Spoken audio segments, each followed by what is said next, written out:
Avant d'entamer sa communication aux membres du Conseil, le Premier ministre, chef du gouvernement, a commencé par saluer le retour au pays de son Excellence, Monsieur le Président de la République, qui revient des Émirats arabes unis, où il a participé le 22 mars 2022 aux activités marquant la célébration de la journée consacrée à la République démocratique du Congo. Il a par la suite répondu à une invitation du roi Abdallah II de Jordanie pour participer à un mini-sommet consacré à la lutte contre le terrorisme. Tout en saluant à nouveau l'offensive diplomatique du chef de l'État qui remet notre pays dans le concert des nations, le Premier ministre est revenu sur sa communication en entretenant les membres du Conseil sur 5 points, à savoir 1. Des éliminatoires de la Coupe du Monde Qatar 2022. Le Premier ministre a rappelé que ce vendredi 25 mars 2022, les Léopards football de la République démocratique du Congo vont affronter la sélection nationale du Maroc dans le cadre du match de barrage aller pour une place de qualification à la Coupe du Monde Qatar 2022. Comme mentionné lors de sa récente visite au lieu d'entraînement de nos vaillants léopards qui portent l'espoir de tout un peuple mobilisé, la recommandation avait été faite aux membres du gouvernement afin de ne ménager aucun effort et d'agir chacun en ce qui le concerne pour les accompagner dans ce processus de qualification à la phase finale de la Coupe du Monde 48 ans après. Conformément à la recommandation du président de la République, le gouvernement de la République a pris pour sa part toutes les dispositions utiles pour assurer les meilleures conditions en vue d'une victoire, a rassuré le Premier ministre, chef du gouvernement. Bien plus, il a invité tous les membres du gouvernement à se rendre au stade des martyrs de la Pentecôte pour encourager nos vaillants léopards. 2. De la commission paritaire gouvernement banque syndicale de l'enseignement supérieur et universitaire. Saluant le lancement effectif des travaux de cette commission paritaire, ce vendredi 25 mars 2022, le Premier ministre a indiqué que cela s'inscrit dans le cadre du dialogue permanent en vue d'assurer une année académique apaisée. Il s'est dit confiant qu'au terme de ces travaux, des solutions idoines et pérennes seront trouvées et que plus rien ne pourra compromettre le bon déroulement de l'année académique 2021-2022. Le gouvernement de la République est engagé à offrir les meilleures conditions de vie, de travail aux professeurs et à tous les acteurs du secteur de l'enseignement supérieur et universitaire, a rassuré le Premier ministre. Les ministres sectoriels impliqués, notamment la fonction publique, l'enseignement supérieur et universitaire, le budget, les finances, la recherche scientifique, ont été encouragés à tout faire pour un atterrissage heureux de la commission paritaire. 3. Du lancement des activités de l'établissement public dénommé Trans-Académia.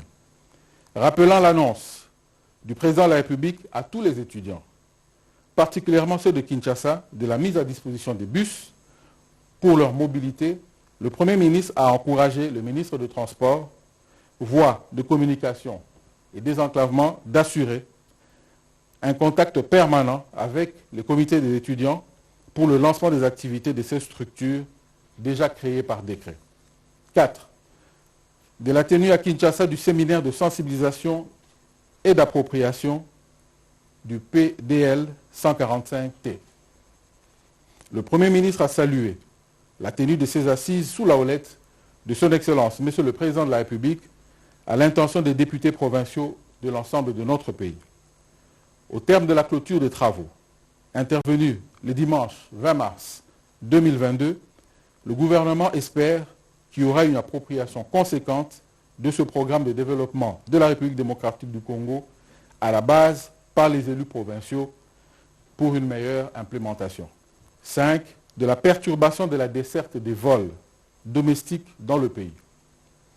Constatant les perturbations de déplacement des personnes et de leurs biens par voie aérienne, le Premier ministre a rassuré à l'intention particulière du gouvernement en vue de parvenir à une normalisation et une reprise normale des vols sur toutes les lignes. Point d'information. État et administration du territoire. Le vice-premier ministre, ministre de l'Intérieur, Sécurité, Décentralisation et Affaires coutumières, a présenté la synthèse de l'état du territoire national qui reste généralement calme sur toute l'étendue du pays à la suite de la détermination du commandant suprême. Un travail remarquable est fait par les forces de l'ordre pour anéantir les poches d'insécurité créées par les groupes hostiles à la paix et à l'ordre. Quant à l'état d'esprit de la population, le vice-premier ministre, ministre de l'Intérieur, Sécurité, Décentralisation et Affaires coutumières a indiqué qu'il a été caractérisé notamment par l'allocution de son Excellence, Monsieur le Président de la République, chef de l'État, le 22 mars 2022 à l'Expo Dubaï aux Émirats Arabes Unis. L'ouverture et la clôture par son Excellence, Monsieur le Président de la République, du séminaire sur le développement des 145 territoires dans la salle des conférences du Palais du Peuple le 19 et 20 mars 2022. En ce qui concerne la sécurité routière, le vice-premier ministre, ministre de l'Intérieur, Sécurité, Décentralisation et Affaires coutumières signalait qu'à la suite de l'accident ayant causé la mort de 9 compatriotes dans la rivière Maïndombe au niveau du pont du même nom sur la nationale numéro 1, il est urgent que des mesures sécuritaires soient renforcées en plaçant notamment des garde-fous le long du dit pont. Par ailleurs, il est également fait état de l'apparition du phénomène coupeur de route sur la nationale numéro 1, principalement dans le tronçon allant de Kassangoulou à Songololo, en passant par Madimba et Banzangungu. Des mesures appropriées ont été prises quant à ceux pour faire face à l'ensemble de ces problèmes. L'attention du gouvernement a été également attirée sur la menace de l'intersyndicale des conducteurs des poids lourds et sur l'impact de ce mouvement sur le plan socio-économique. Avant de clore son propos, le vice-premier ministre, ministre de l'Intérieur, Sécurité, Décentralisation et Affaires coutumières, a informé le Conseil des préparatifs de la tenue à Kinshasa de la 8e session ordinaire de la Commission spéciale Défense et Sécurité entre la République démocratique du Congo et la République du Congo prévue du 28 au 31 mars 2022. Situation sécuritaire. À la suite du vice-premier ministre, ministre de l'Intérieur, Sécurité, Décentralisation et Affaires coutumières, le ministre de la Défense nationale et ancien combattant a présenté une synthèse de la situation opérationnelle militaire et sécuritaire du pays qui demeure globalement sous contrôle des forces de défense et de sécurité, en dehors de la partie Est qui est en proie à l'insécurité suite à l'activisme de groupes armés étrangers, en l'occurrence les ADF, MTN, les FDLR et d'autres groupes locaux, et ce, avec la complicité d'une frange de la population. L'activisme des ex-M23, du Nord Kivu, des Maï Maï, Kirikisho, des CPCA A24, de la milice burundaise Imbonerakure, dans le Sud Kivu, sont également à signaler, et contre lesquels les forces armées loyalistes mènent des actions bien ciblées. Les opérations conjointes FARDC, UPDF, qui se poursuivent et s'intensifient dans le Grand Nord et à l'Ituri. Sur leur terrain d'opération, des forces loyalistes ont délogé les forces négatives de l'ADF installées jusqu'alors dans une école à Nyakabale, ce qui a sauvé la vie des élèves qui s'y trouvaient.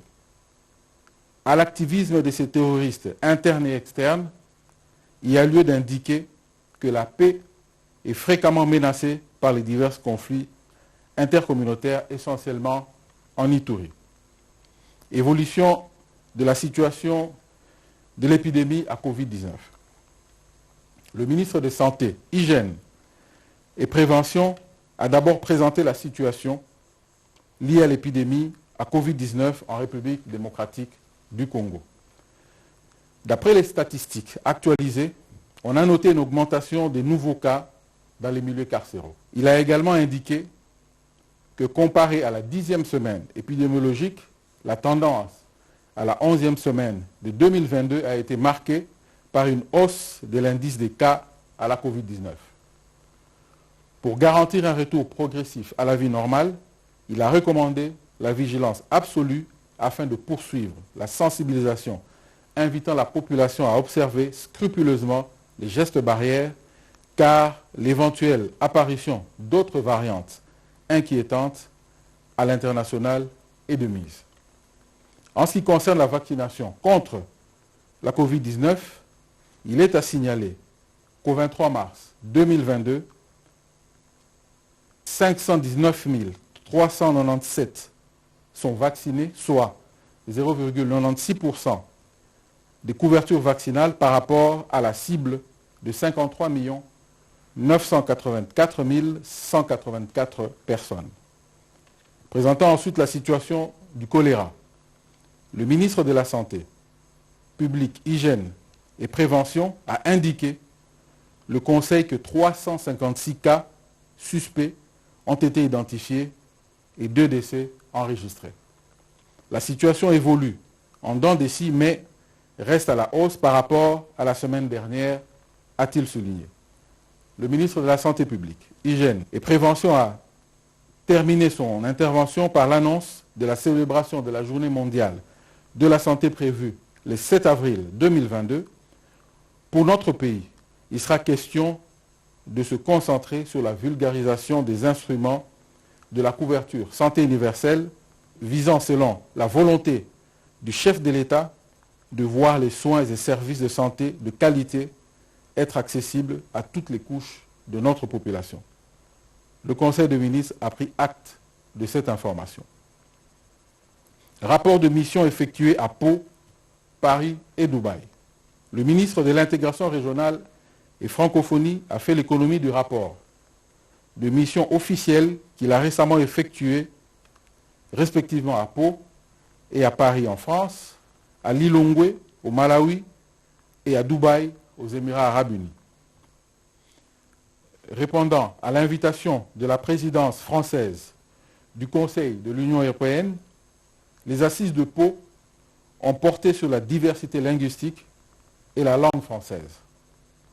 Au nom du président de la République, le ministre de l'Intégration régionale et de la francophonie, qui s'est dit honoré que la République démocratique du Congo soit le seul pays invité à ces assises, a invité les autres participants à internaliser davantage les engagements des différents partenaires en vue de fertiliser les intelligences malgré la diversité linguistique.